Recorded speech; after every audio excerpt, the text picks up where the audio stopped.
In the last video, we talked about inverse functions. And one thing that I want to wrap up before we start talking about exponential functions is the following. So the graph of an inverse function can be found using kind of a neat trick. So we know that f of x is equal to y if and only if f inverse of y is equal to x for a function f that actually has an inverse function. And so the point x comma y is going to be on the graph of f if and only if y comma x is on the graph of f inverse.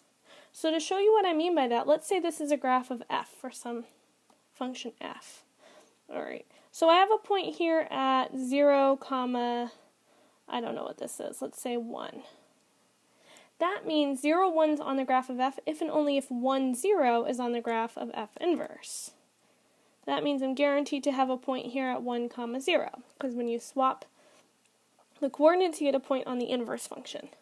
Similarly, let's say we had a point here at 1, comma 2. That means we'd have to have a point at 2, comma 1, 2, comma 1 for the inverse function, because we can swap the coordinates. Alright, and if, let's say, this here was point 2, comma 4 on the graph of f, that means we would have to have a point at 4, comma 2, put it in blue, on the graph of f inverse. Okay, and so we end up getting this new function that looks roughly like this. Okay, so notice what this graph is. This is a result of reflecting the graph of f, that's our red line, over this diagonal line here. I haven't drawn it exactly perfectly. But if you take this diagonal line, and this is the line of y equals x, and you reflect your function across that line, you'll be left with the graph of f inverse function. Okay, so this is sort of a neat trick for sketching the inverse function of a graph if you know what the graph of f looks like. Now, this graph here, this red one, it leads us into what we're talking about in the next section, which is exponential functions and their graphs. So we say that the exponential function with base a, I spelled it wrong in my video, B-A-S-E, base a, is denoted f of x equals a to the x, where a is just some real number that's greater than 0 and that's not equal to 1. The reason why we say that it can't be equal to 1 is that if it was equal to 1, if it was just 1 to the x power, it wouldn't really be an interesting function to us, because no matter what you raise 1 to the power of, you're just always going to get 1. So this is really just a constant function. So we don't really consider the case where f of x equals a to the x has a base of 1, but we'll always assume that a is positive and that it's not equal to 1. Now, there's a big difference between an exponential function, like, for example, f of x equals 2 to the x, and a polynomial function, f of x equals x squared. So if I were to sketch this graph f of x equals 2 to the x, it would look something like this. Okay? It would grow very quickly in that first quadrant, and then in the second quadrant, as x heads to negative infinity, we get this horizontal asymptote at 0. F of x equals x squared, on the other hand, looks like this. Let me use a different color. Okay, it looks like a parabola. Now you might be thinking to yourself that, okay, obviously it's different in the second quadrant over here, but in the first quadrant they look a little bit similar. Don't be fooled though, they are very much not the same, right? They grow at very roughly the same speed at first, but once you get to, say, let's say, f of 5 in the second graph, this would be 5 squared. That'll give you an output of 25. So we'd have a point way up here somewhere at 5, comma 25. Whereas in this first function, f of 5 would be 2 to the 5th power. Right? This time the exponent is variable, so it would be 2 to the 5th power, which means 2 times 2 times 2 times 2 times 2, which means 32. So we'd have a point here at 532. So at this point, my f of x function is going to be outpacing, right, or my 2 to the x function is going to be outpacing my x squared function, right? It's growing more quickly, and it's going to grow even more quickly the further we go on. So if we only went as far as, let's say, an input of 10, In the first case, f of 10 is equal to 2 to the 10th power, which is 1024. Whereas in my second graph, f of 10 would be 10 to the 2 power, which is just 100. So we can see that the blue graph, the exponential graph, is growing much, much, much quicker than the x squared graph, the polynomial graph. In general, exponential graphs grow much faster than any polynomial functions once you get to a large enough value of x. That's if the base is bigger than 1. So if not, we'll talk about that in a different example. But now let's try to compare some exponential functions to each other. So let's try to compare the graph of 2 to the x and 4 to the x. So I'm just going to do this by plotting a few points.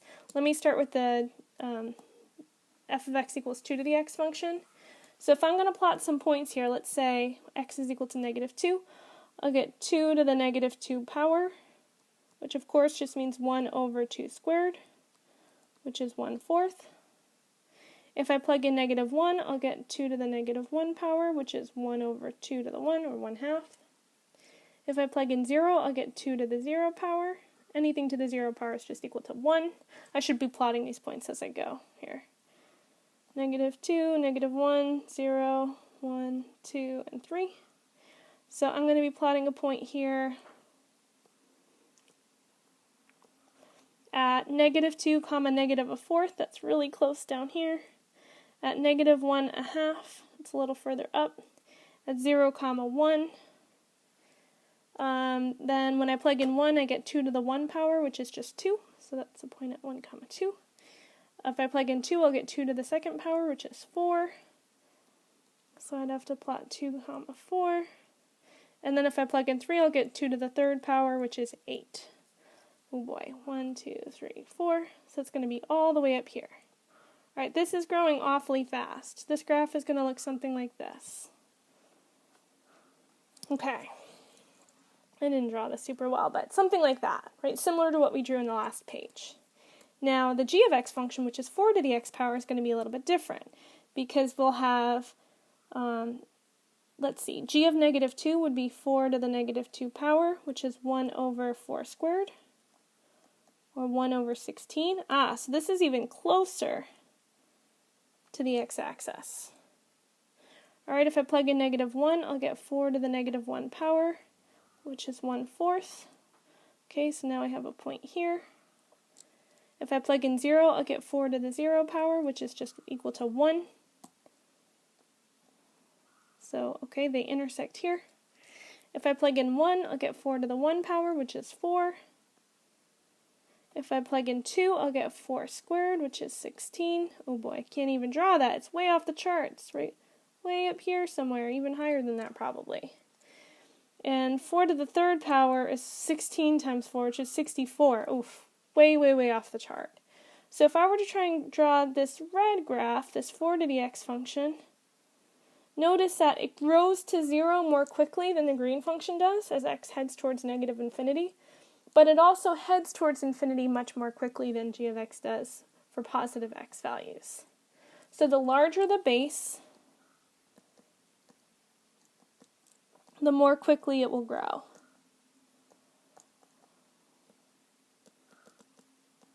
More quickly it will grow towards infinity. All right, so let's think about what other graphs might look like for these exponential functions. So we've seen already that the general shape of a graph of the form f of x equals a to the x, where a is bigger than 1, like we saw a base of 2, 2 to the x, or 4, 4 to the x. The general shape was something like this. So it has a y-intercept at 1, because a to the 0 power is equal to 1, right? You always have a point 0, comma 1 there. And it's got a horizontal asymptote as x goes towards negative infinity at 0. Then it grows very quickly in the first quadrant. Now, f of x equals a to the negative x is the result of reflecting a to the x over an axis. Remember, think back to when we did our transformations of graphs. We said when you replace x with negative x, that has the same result as reflecting a graph over the x-axis. Okay, oh sorry, this is the y-axis. Reflecting a graph over the y-axis. And so the graph of a to the negative x is just going to be the same graph we had up above, but reflected over the y-axis. So when I reflect it over the y-axis, now it's growing really quickly in the second quadrant, and now in the first quadrant I'm going to be approaching 0. Okay, so this is what the graph of a to the negative x would look like if a is greater than 2. Now, a quick note, let's consider the graph f of x equals 2 to the x. We know it looks roughly like that red graph we drew up above because we've already drawn it a few times. What would the results of, let's call this new graph, 2 to the negative x be? Well, remember, we could rewrite this as 1 over 2 to the positive x, because a negative exponent is the same as moving it to the denominator and making that exponent positive. And we could rewrite this whole thing as 1/2 to the x power by pulling the x out in front. We can do that because we could, for example, put an x here, and it's not going to change anything. Right? And so this is actually telling us the general shape of a graph for a function f of x equals a to the x, where the base a is less than 1.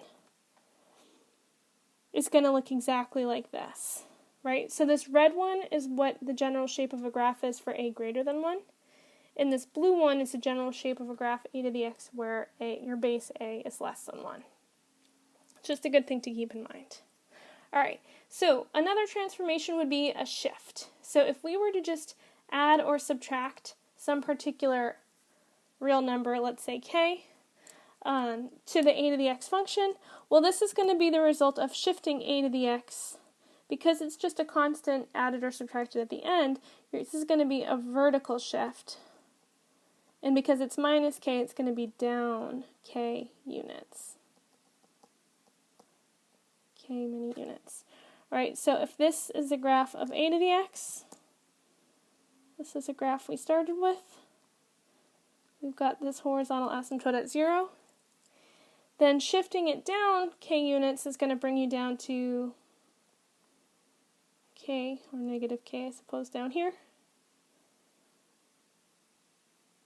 And your asymptote will shift down here. Okay, so now your graph will look like this. To give you a more concrete example, let's use black here. If I wanted to graph the function, let's call it g of x is 3 to the x plus 2. Alright, I'm going to start by drawing the general graph of 3 to the x. The shape is the same as all the other ones we've drawn because our base is greater than 1. And now I'm going to shift that up 2 units. So I need to shift everything up 2 units. So my y-intercept was at 1 before, now I have to shift it up 2 units to 2. Oops, sorry, to 3. Because 1 plus 2 is 3. Alright. And my horizontal asymptote had been at 0, but now that also is going to shift up 2 units. And now I'm going to have a horizontal asymptote at 2. So your graph is going to look roughly like this. Okay. Let's look at another type of a translation. This time, let's look at the graph of a to the x minus h. Now this time we've replaced x with x minus h. So remember, replacing x with x minus h results in a horizontal shift, and it does sort of the opposite direction as you might think. So x minus h is actually going to shift the graph to the right. So this is shifting the function a to the x to the right h many units.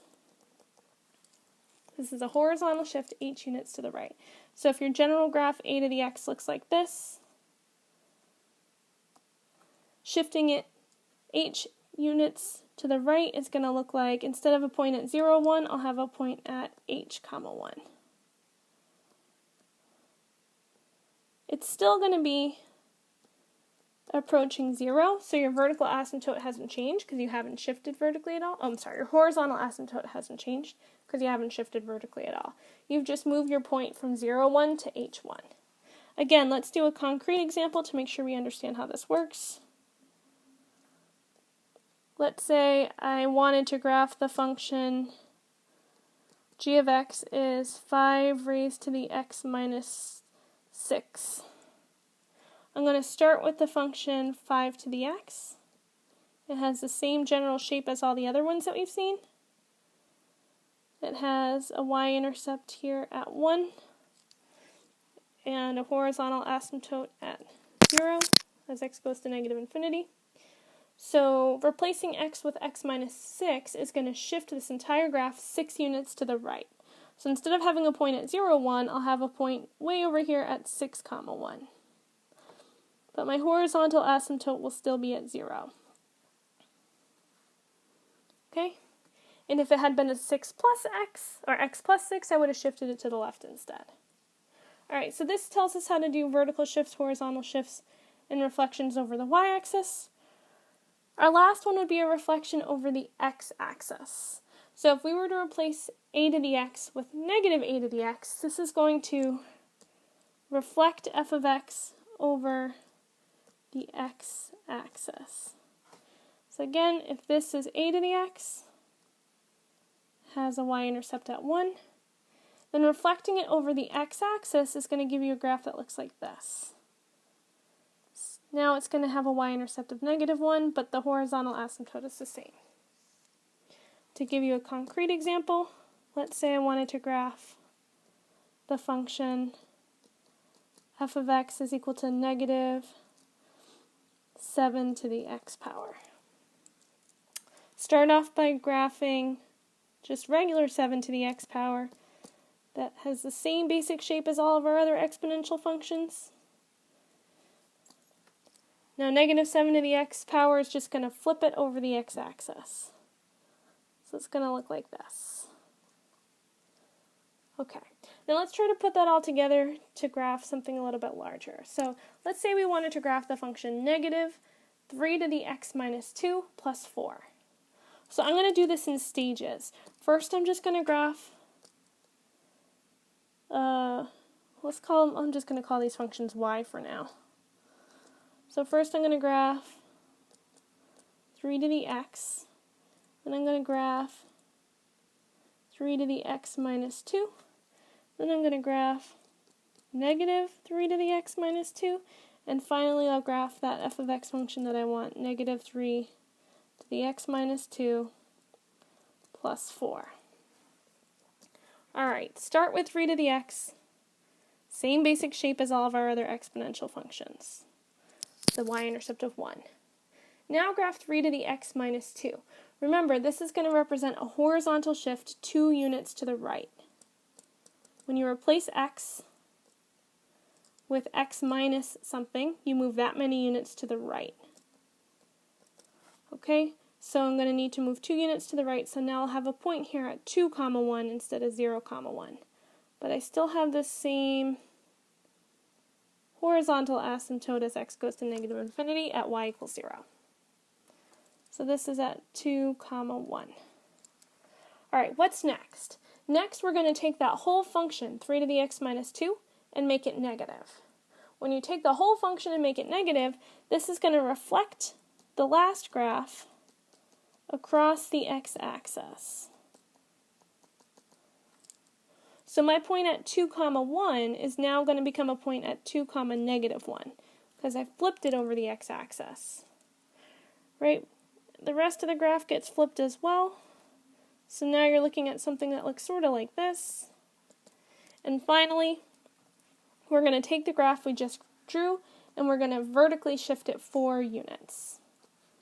Shift 4 units up vertically.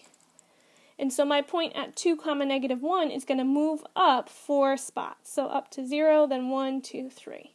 So now I have a point at 2, 3. Okay? And so the rest of the graph is going to have that same basic shape. Now where's my asymptote going to be? The asymptote originally was at y equals 0, but I've shifted it up 4 units. So it's going to move from 0 up to 1, 2, 3, 4. So let's draw in this asymptote at 4. Okay, so we see how putting together these various transformations works similarly to how we did it with different types of polynomial functions in the last unit. Now, the most important exponential function that you're going to see, especially in calculus, is the exponential function e to the x, so the natural base e. Now we'll say for now that the natural base e, or the number e, is just roughly 2.718. It's a little bit more nuanced than that. This seems pretty arbitrary, but it's a really important number, and you'll see why it's important when we get to calculus. It's hard for me to justify it now without the tools of calculus to explain why it's an important real number. But it is an important real number, and it's irrational, which means its decimal is never going to repeat itself. It's just going to keep on going forever without ever repeating. So this number e, of course, it's bigger than 1, so we know what the rough shape of the function is going to be. It's going to look something like all the other ones we drew. It's got a y-intercept of 1, grows very quickly in the first quadrant, and it has a horizontal asymptote at 0. We can see from the picture that the domain is all real numbers. And you can plug anything you want into this function, f of x equals e to the x. Right, any real number that you plug in, it's going to be something, right? It's going to be some number. The range, though, the outputs of the function are all going to be positive. Because we have this horizontal asymptote at 0, the function's never going to cross the x-axis, you're never going to get an output of 0, and you're never going to get any negative outputs either. So we can say that the range is just 0 to infinity with open brackets because we're not including 0. The end behavior just means, does it have a horizontal asymptote? And yes, it does on the one hand. As x approaches negative infinity, we get a horizontal asymptote at y equals 0. That is, f of x approaches 0. But as x goes to positive infinity, there's no asymptote here. The outputs of the function are also going to be heading towards positive infinity. Okay, we can see that happening on the graph. Now the last thing it asks about is the inverse. Does this have an inverse function? And looking at the graph, it should have an inverse function. Remember, it needs to pass the vertical line test to be a function and the horizontal line test to be a one-to-one function. It passes both, which means there should be an inverse function. And remember, we said at the beginning of the video that in a sense you can try and figure out what it would be by reflecting this function over the line y equals x. So you're going to end up with a function that looks something like this. It's going to have an x-intercept at 1, it's going to have a vertical asymptote at 0, and it's going to grow very slowly. So what is that function? Well, that's what we'll figure out in the next video.